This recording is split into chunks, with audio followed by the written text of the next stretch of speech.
before I shoot this one ball, let's take a look at the two ball line. That's the line going straight through the two ball to the center of the pocket and back to the nearest intersecting rail. And let's decide what side we need to be on that two ball line to get right on the 3 to get the position on the 4. So it's as if you're looking straight down the shot and straight down that two ball line. What side of that line do we want to be on to get right on the 3 in order to get right on the 4? And I decide I need to be just a hair to the right side of that line, not much at all. This is making the shot a little bit touchy because if you come up short and get stuck on the left-hand side of this two ball, you're going to be in trouble. If you go too far to the right of that line, you're also going to be in trouble. And to accomplish this, I have to shoot this one ball with bottom right hand English. And as you can see on the two ball shot, I got a little bit too far on the right hand side. So now I'm just going to stun draw this back and we're going to use the 9 in order to get perfect and on the right hand side of the 3 ball. So let's take a look at the 3 ball line, and right about here is exactly where I want to be. And this is just being shot with a little bit of center bottom. And here's where we get, which is pretty much perfect. So let's take a look at the 4 ball line. And a lot of guys will make a mistake here and try to get on the right hand side of that 4 ball line. But we actually want to be a little bit down table and on the left hand side of the line. If I get on the right hand side of that line, we're going to be flirting with hitting that 7 ball, and we don't even want to come near that 7 ball. So this is being shot and stun up table to spin it into the right position for the 4 ball. This is being shot with just center left. And we get perfect, but we still have to kill the natural angle off the top rail in order to get right and in that window between the 8 ball and the 7 ball. So let's take a look at the 5 ball line. And again, we got in this position because we don't want to get on the right hand side of the 5 ball, because then you're going to be flirting with getting straight in on the 5 ball and it's going to complicate the rack. We want to be well on the left hand side of the 5 ball in order to get right on the 6. So here's a position I'm looking at. And to accomplish that, we're going to be shooting the 4 ball with just a hair of top and a hair of left to kill the angle off the rail. So before I shoot this 5 ball, let's take a look at the 6 ball line and decide what side of that line is best to be on to get right on the 7 ball. And in this case, we're shooting for just a little bit on the left-hand side of the 6 so we can get back up table and use that right-hand side rail to get right on the 7 ball. And this is being shot with just a little bit of top center.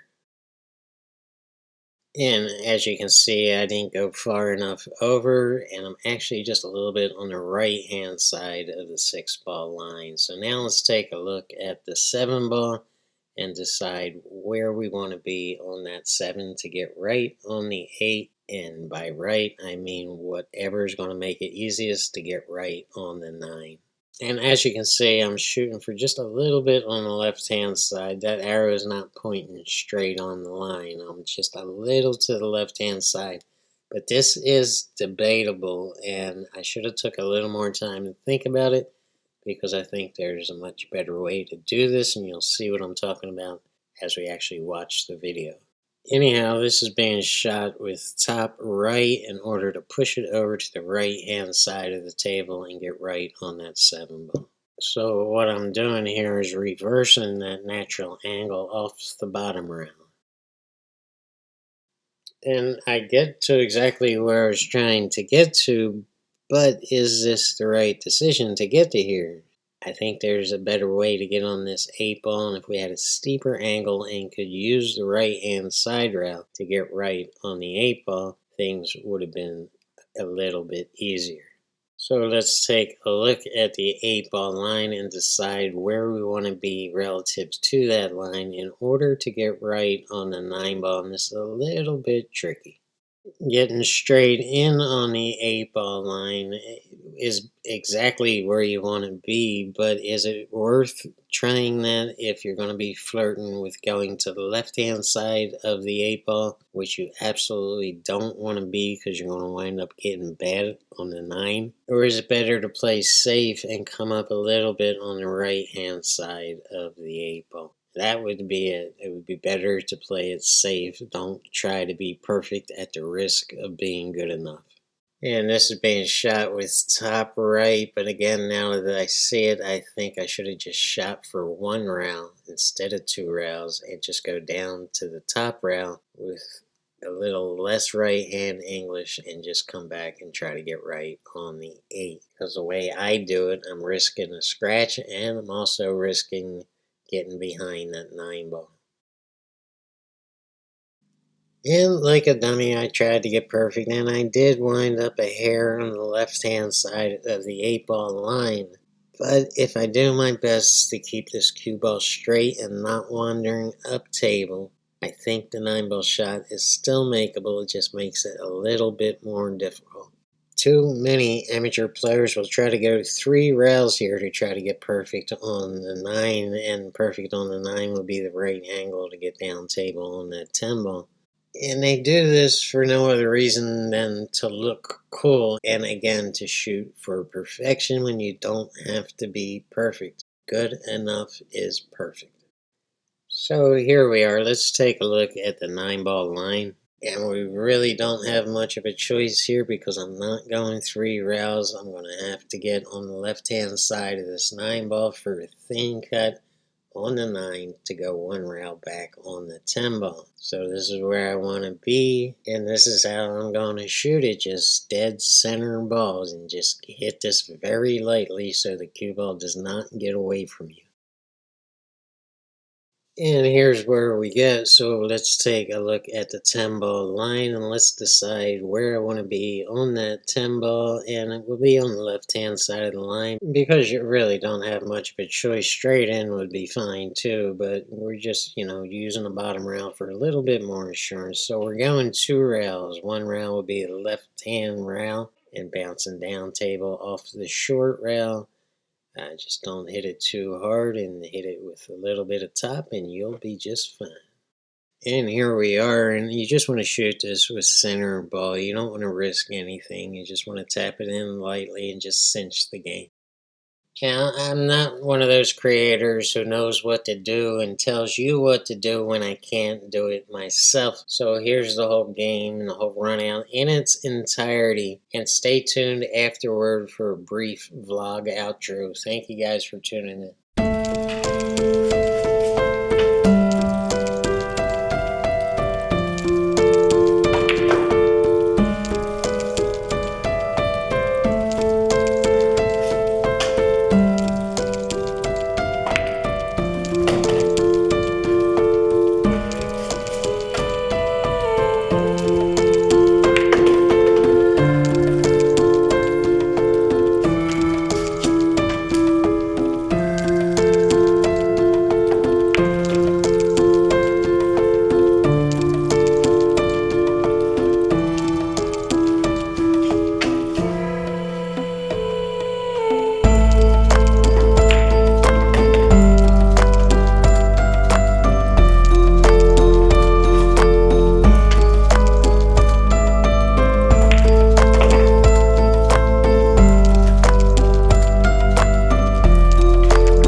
restoring auger bits for my new channel.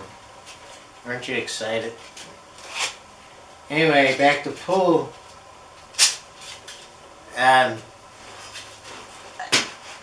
started coming home from practice. I practice on Tuesday nights and Thursday nights. And I would just have this incredible amount of 9-ball footage. And it was building up in my archives, and it was taking a while to cut it down to just, the runouts.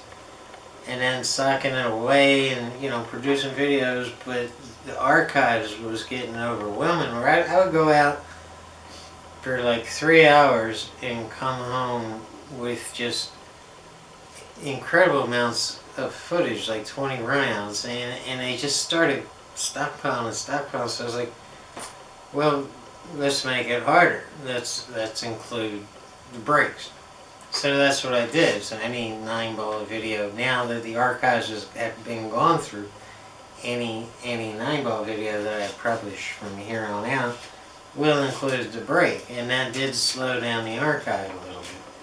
But I also went to 10-ball and 8-ball just to produce a variety, because actually I started getting burnt out on playing 9-ball.